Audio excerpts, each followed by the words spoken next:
Hello student, today are we going to read chapter 3rd from civics. What is government?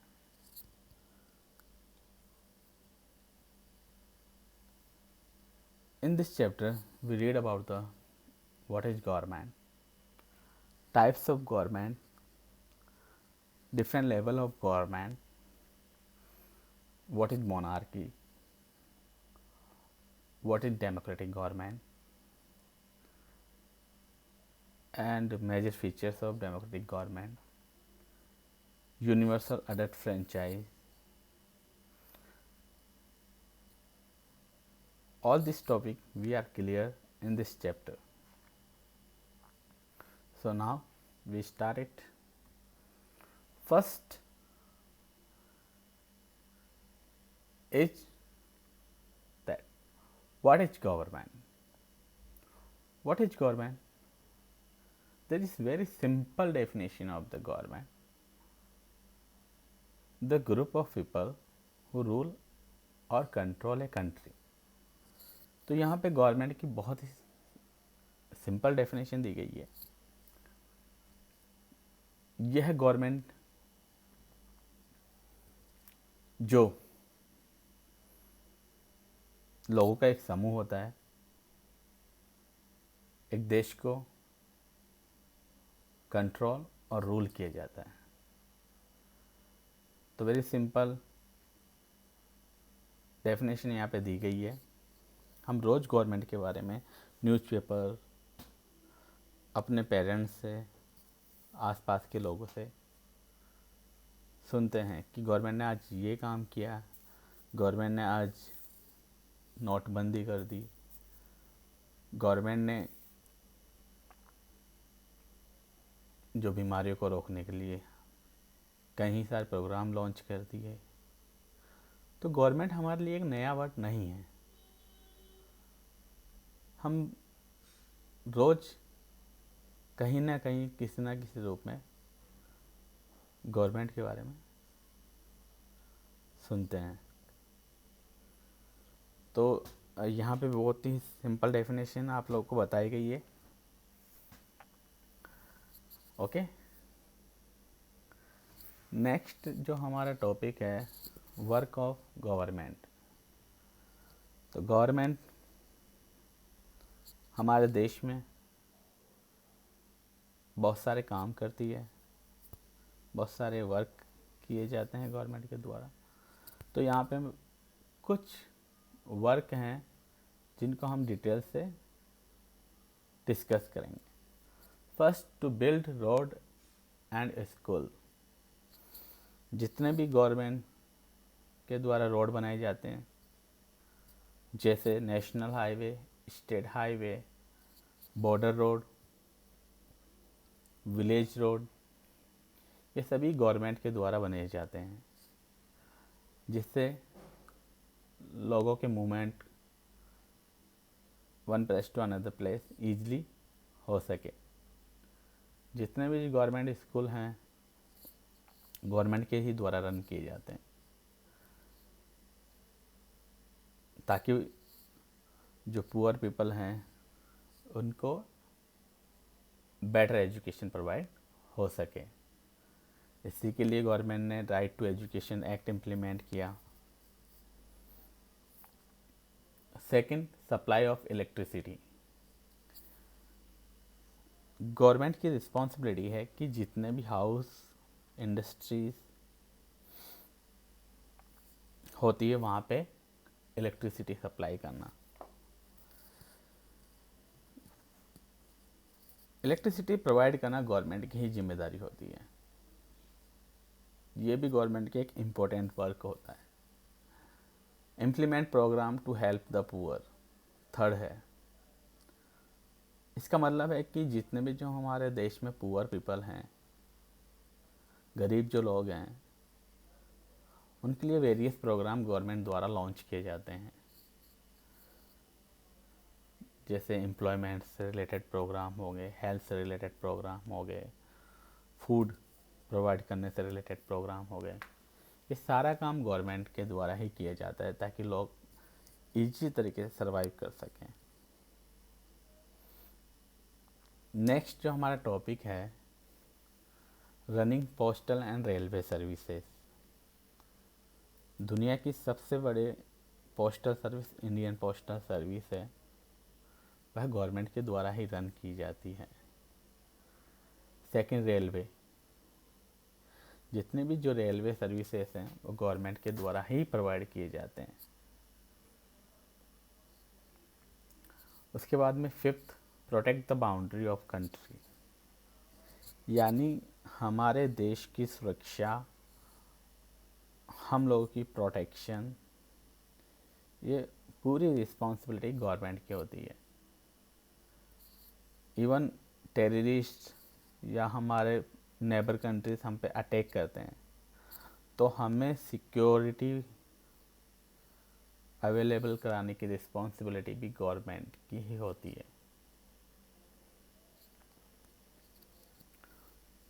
और जितने भी जो हमारे डिफेंस फोर्स है वो गवर्नमेंट के अंडर में ही काम करती है। एंड दूसरा, हमारा इंटरनल सिक्योरिटी।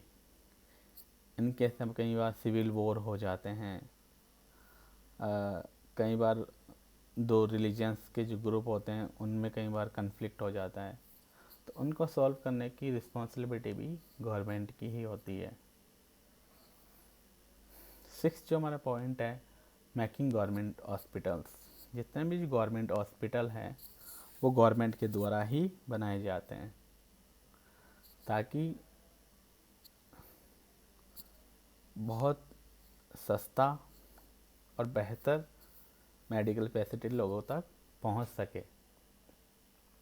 इसके अलावा बहुत सारे प्रोग्राम हैं जो गवर्नमेंट के द्वारा रन किए जाते हैं, बहुत सारे वर्क हैं जो गवर्नमेंट के द्वारा किए जाते हैं, लेकिन यहाँ पे हमने 6 पॉइंट को ही डिस्कस किया है। नेक्स्ट जो हमारा टॉपिक है, लेवल ऑफ गवर्नमेंट। तो there are 3 level of government. हमारे यहाँ पे गवर्नमेंट के 3 लेवल होते हैं। सबसे टॉप सेंट्रल गवर्नमेंट, मिडिल में state government and lower local government. First हमारा central government. Central government means हमारे पूरे देश की जो गवर्नमेंट होती है, जो दिल्ली में से रन होती है। सेंट्रल गवर्नमेंट में प्राइम मिनिस्टर एंड मिनिस्टर्स आते हैं, और हमारे सेंट्रल गवर्नमेंट के जो हेड होते हैं वो प्राइम मिनिस्टर होते हैं। अभी हमारे जो सेंट्रल गवर्नमेंट के हेड हैं वो हैं श्री नरेंद्र मोदी। तो जितने भी कंट्री के रूल एंड रेगुलेशन बनाए जाते हैं, कंट्री के जितने भी प्रोग्राम इम्प्लीमेंट किए जाते हैं, वो सारे सेंट्रल गवर्नमेंट की रिस्पॉन्सिबिलिटी होती है। तो फर्स्ट हमारा लेवल होता है सेंट्रल गवर्नमेंट। सेकंड जो हमारा लेवल होता है गवर्नमेंट का वो है स्टेट गवर्नमेंट। हमारे इंडिया में टोटल 28 स्टेट हैं,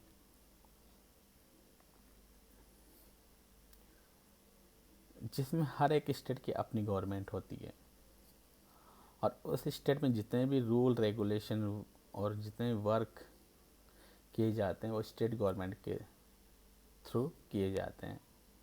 स्टेट गवर्नमेंट का जो हेड होता है वो चीफ मिनिस्टर होता है, प्लस उसके साथ कई सारे मिनिस्टर्स होते हैं जो स्टेट गवर्नमेंट के वर्क को सुपरवाइज करते हैं। स्टेट गवर्नमेंट का जो हेड होता है वो सीएम होता है। हमारे यहाँ पे जो राजस्थान के सीएम हैं, चीफ मिनिस्टर हैं, श्री अशोक गहलोत हैं। एंड जो लेवल ऑफ गवर्नमेंट है उससे सबसे नीचे वाला लेवल होता है लोकल गवर्नमेंट। लोकल गवर्नमेंट जो हमारे विलेज एरिया, हमारे अर्बन एरिया, इनमें जो फॉर्म होती है वहाँ के लोकल पीपल के द्वारा, उसको हम लोकल गवर्नमेंट बोलते हैं। तो लोकल गवर्नमेंट को हम डिटेल से पढ़ते हैं। लोकल गवर्नमेंट के हमारे यहाँ 2 लेवल होते हैं। एक पंचायती राज जो रूरल एरियाज़ में फॉर्म की जाती है, एंड सेकंड अर्बन एरियाज़ में होती है म्युनिसिपल कॉरपोरेशन। पंचायती राज की शुरुआत हमारे राजस्थान के नागौर डिस्ट्रिक्ट से 2 अक्टूबर 1959 में जवाहरलाल नेहरू द्वारा की गई, एंड इसको स्ट्रॉन्ग एंड कॉन्स्टिट्यूशनल जो बॉडी डिक्लेयर किया गया वो 1992 में लोकल गवर्नमेंट को, specially panchayat and municipal corporation को स्ट्रॉन्ग किया गया। पंचायती राज के 3 लेवल होते हैं: ग्राम पंचायत, पंचायत समिति एंड जिला परिषद। ग्राम पंचायत सबसे लोअर लेवल पर होती है, जिसका हेड होता है सरपंच होता है, और गांव या विलेज एरिया के जितने भी जो वर्क किए जाते हैं, वहाँ की सैनिटेशन हो, वाटर सप्लाई हो, वहाँ के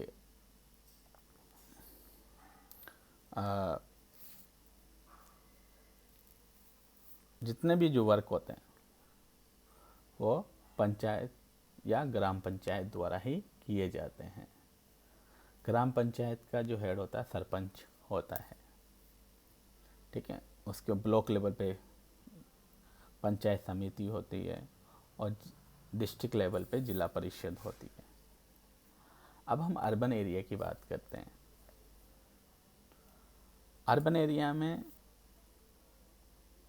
जिस प्रकार ग्रामीण एरिया में पंचायती राज होता है, वैसे ही अर्बन एरियाज में म्युनिसिपल कॉरपोरेशन होती है, जो वहाँ के जितने भी वर्क हैं उनकी मेंटेनेंस म्युनिसिपल कॉरपोरेशन के द्वारा ही की जाती है। म्युनिसिपल कॉरपोरेशन, इसका जो हेड होता है उसको मेयर बोलते हैं, और ये पंचायत राज म्युनिसिपल कॉरपोरेशन ये हमारे यहाँ 5 साल के लिए चुनी जाती है। हर 5 साल के बाद में इनके इलेक्शन हेल्ड किए जाते हैं। एंड जो नेक्स्ट हमारा टॉपिक है, लॉ एंड गवर्नमेंट। हमारे कंट्री के जितने भी रूल एंड रेगुलेशन है, लॉ हैं, वो सब हमारे गवर्नमेंट के द्वारा ही बनाए जाते हैं। तो गवर्नमेंट के पास ही ये पावर होता है कि वो रूल एंड रेगुलेशन बनाए, और हम सब लोगों की ये रिस्पॉन्सिबिलिटी होती है कि हम उनको फॉलो करें। So first point, the government make laws and everyone who live in the country has to follow these.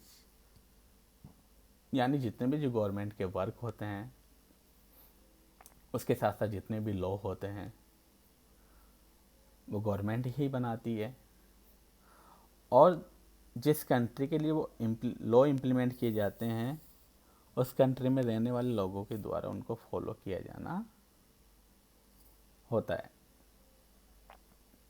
The government has the power to make decision. जितने भी जो डिसीजन लिए जाते हैं एक कंट्री के, वो सारे के सारे डिसीजन वहाँ की गवर्नमेंट के द्वारा ही लिए जाते हैं। जैसे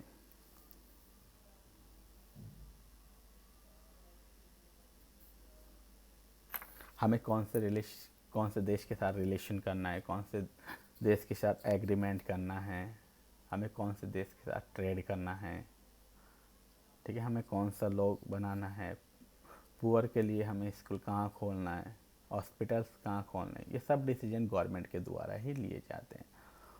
और government has the power to inform its decision. तो गवर्नमेंट के पास ही पावर होता है उन डिसीजन को इम्प्लीमेंट करना।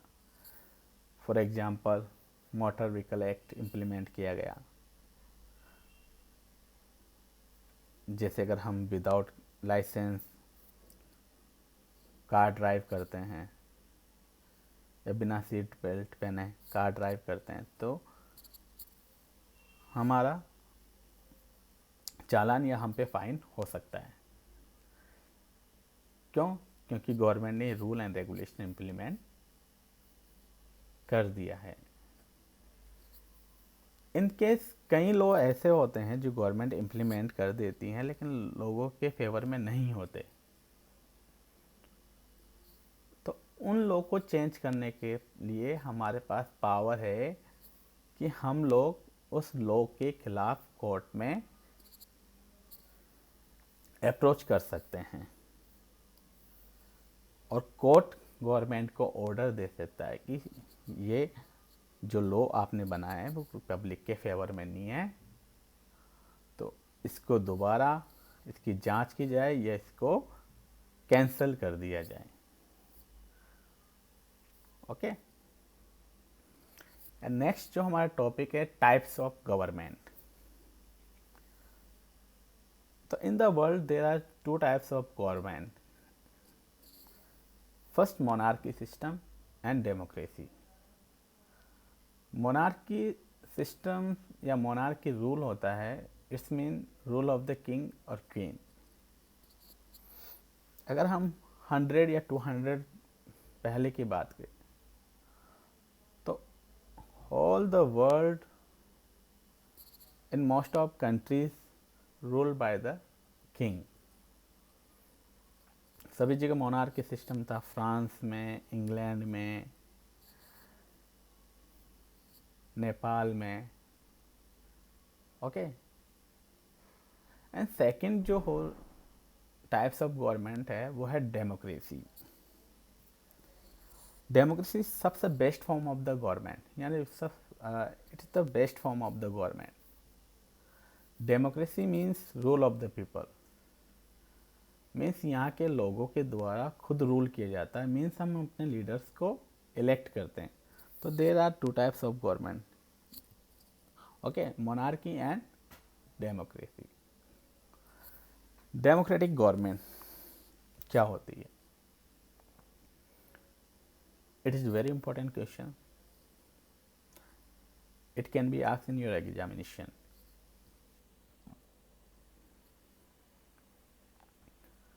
Democratic government means it is the form of government in which leaders are elected by the people. Okay, means यहाँ पे जितने भी हमारे लीडर्स हैं वो लोगों के द्वारा चुने जाते हैं। दूसरी डेफिनेशन इसकी बहुत ही फेमस डेफिनेशन है, अब्राहम लिंकन के द्वारा दी गई थी, जो कि अमेरिका के प्रेसिडेंट रहे 1860 से लेके 1864।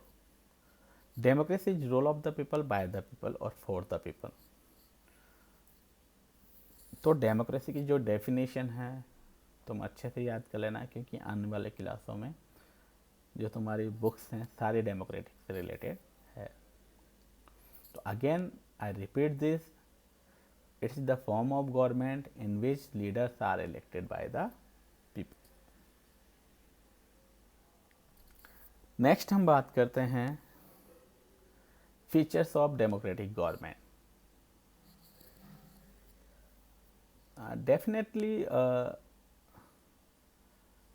democratic government is the best form of government, no doubt. India is democratic country, India भी एक डेमोक्रेटिक कंट्री है। इसकी जो मेन फीचर है, मैंने यहाँ पे 3 जो इसके फीचर्स उनको डिस्क्राइब किया है। फर्स्ट है leaders are elected by the people. जितने जो हमारे लीडर्स हैं, एमपी, एमएलए, सरपंच, मेयर, ये सब हमारे द्वारा ही इलेक्ट किए जाते हैं बाय इलेक्शन, और ये सब लीडर 5 साल के लिए हमारे इलेक्ट किए जाते हैं। जबकि मोनार्की में ऐसा नहीं होता। मोनार्की में जो रूलर होता है उसी का बेटा है ना, उसके मरने के बाद में या उसके बाद वही उसका बेटा या उसका रिलेटिव ही रूल करता है। लेकिन डेमोक्रेटिक में ऐसा नहीं होता। यहाँ पे लीडर्स को चुना जाता है अगर वो अच्छा काम नहीं करते तो 5 साल होने के बाद में उसको इलेक्ट नहीं किया जाता। सेकंड फीचर है 1 पर्सन 1 वोट एंड 1 वैल्यू। यहाँ पे इक्वलिटी की बात की गई है, पॉलिटिकल इक्वलिटी। मीन्स यहाँ पे हर एक जो पर्सन होता है उसको एक वोट होता है और उस वोट की वैल्यू भी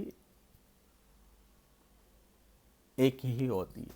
मीन्स अगर प्राइम मिनिस्टर या प्रेसिडेंट वोट करता है और साथ एक पुअर पर्सन है वो वोट करेगा तो दोनों के वोट की वैल्यू इक्वल मानी जाएगी। And next, election are held free and fair manner.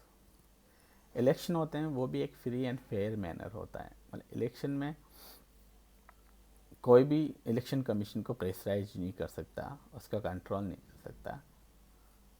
ठीक है, तो ये 3 फीचर्स मैंने यहाँ डिस्क्राइब किए, feature of democratic government. And एक जो तुम्हारे अलग से क्वेश्चन आ सकता है एक 1 मार्क्स का, what is universal adult franchise.